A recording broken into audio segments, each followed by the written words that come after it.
and welcome back to the Health No Filter podcast, formerly known as the Over 40s Fitness podcast. So here we are now, Health No Filter.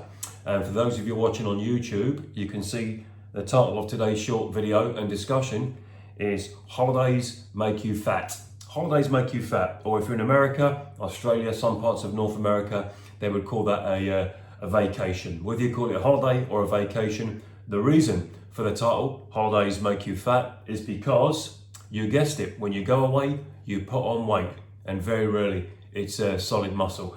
Okay, now I've noticed the adverts for holidays are pumping out now in their droves, but they start usually advertising for holidays, I think around Boxing Day, late Christmas, certainly late December, early January each year, but they're ramping it up now on YouTube, on television, on all kinds of different advertising platforms.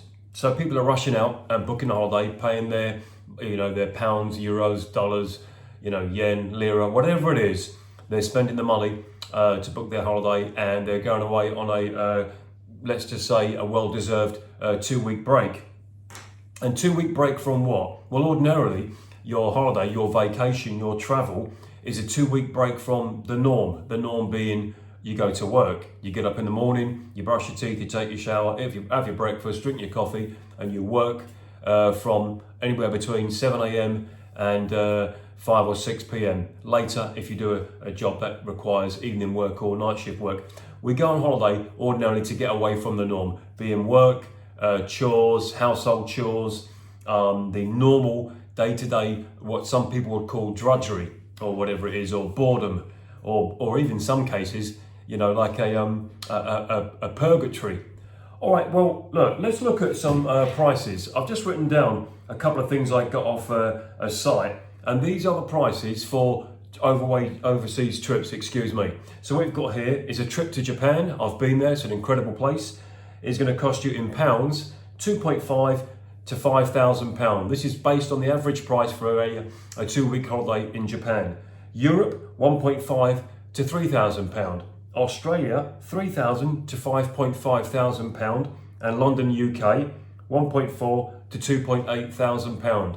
Now, those prices may seem cheap to somebody with a lot of money, or an insurmountable price to save up for someone that is on a low-paid job or has 3 or 4 children to feed. Where do you get the money from? So what happens is we beg, steal, or borrow the money, or we work for it. Now, the cost of going on your holiday or your vacation, the first thing you think of is how much it's going to cost to go to Japan, Europe, Australia, or the UK, London, the UK. And I say London generally because it's probably the most expensive city in the UK to spend your money. But let's just say that 2-week holiday, the bigger cost quite often is poor health.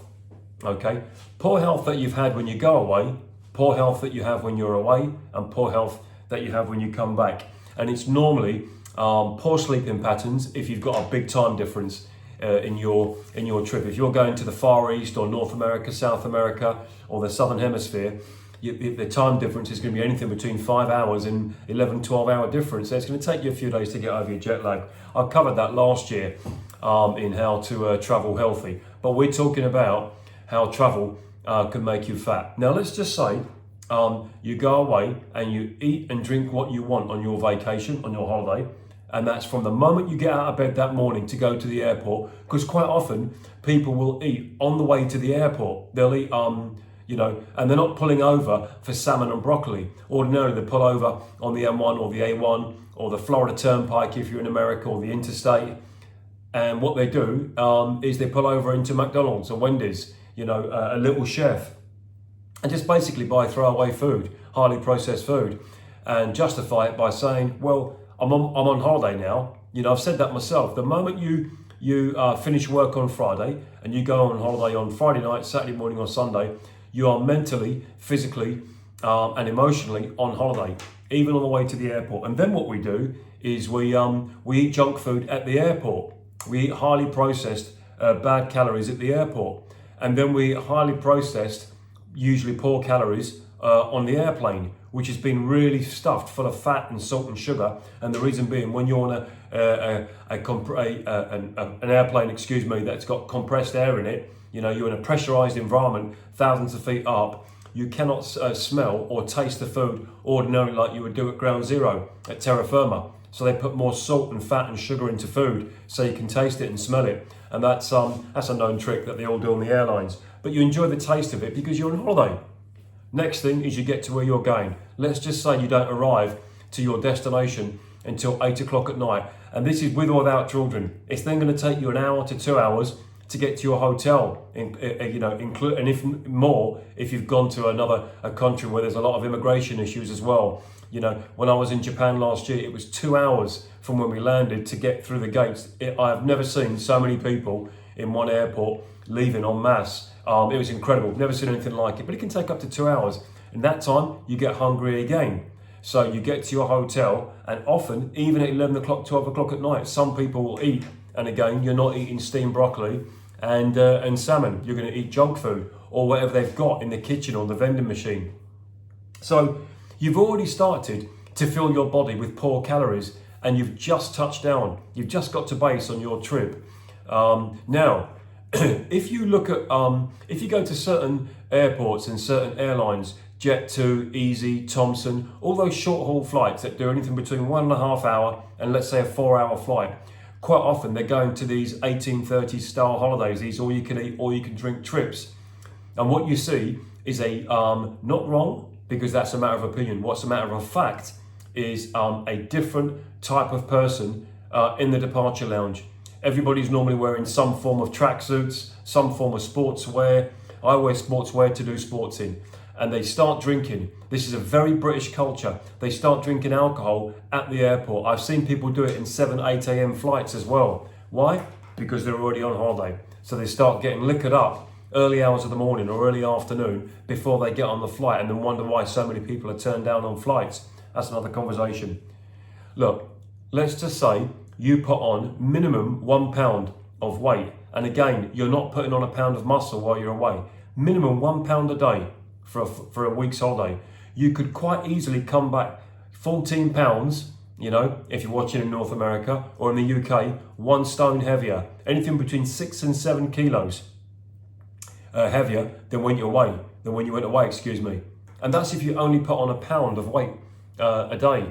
Now, if you're a heavy eater and or a heavy drinker, and you don't do any form of proper exercise while you're away, you don't go swimming or running or lift weights in the local gym, or go for a bike ride. If your trip is about sitting by the pool, sitting by the beach, sitting outside the hotel and eating 3 to 4 times a day, and grazing and eating between your meals because it's an all you can eat, it could be the same on a cruise, and drinking alcohol, or even sugary drinks and lollies and soft drinks as well, just as bad for putting on fat.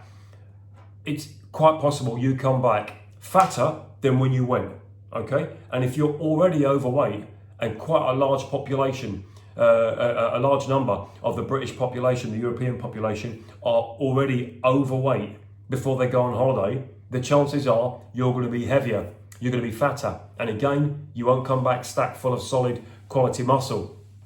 So, and therein lies my theory, and the math does add up as well. Let's think about it. If you only put on 1.5 pounds a day, you're going to come back 21 pounds heavier. That's 1.5 stones. It might sound ridiculous. Next time you go on your 2-week break, even a week, but let's say 2 weeks, because it's your annual holiday with yourself, your friends, your family, wife, husband, kids, whatever, your work colleagues. So you go away for a fortnight. Weigh yourself the day you go, not the week before you go, the day you go. Okay, and weigh yourself the day you come back. And if you're the same weight or less when you come back, well done you. Okay.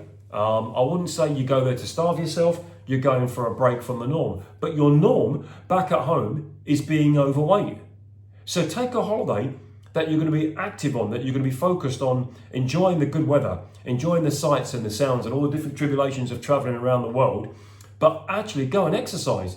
Because if your norm, your usual, your bad habits back at home are not exercising, eating too much rubbish, drinking too much alcohol, then why shouldn't your holiday be a break from the norm?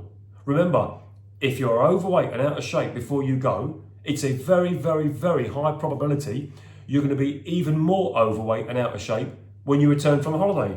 So essentially, Your break from the norm hasn't. It's just been the same as normal. Normal service resumes. It's just going to be the same thing on a different day in a different country, and you're going to have a bit of a tan.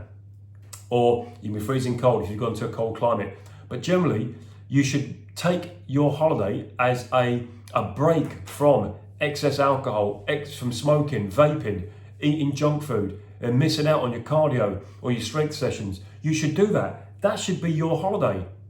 Tied in with sightseeing, going out for a night, going out to dinner, seeing your loved ones, meeting friends and family overseas. Trust me, I'm not being a killjoy. I'm giving out the numbers here, okay? And remember, the next time you travel overseas, think to yourself, do I want to be fatter? Do I want to be more overweight and out of shape and carry more unhealthy excess body weight and visceral fat when I come back from my trip?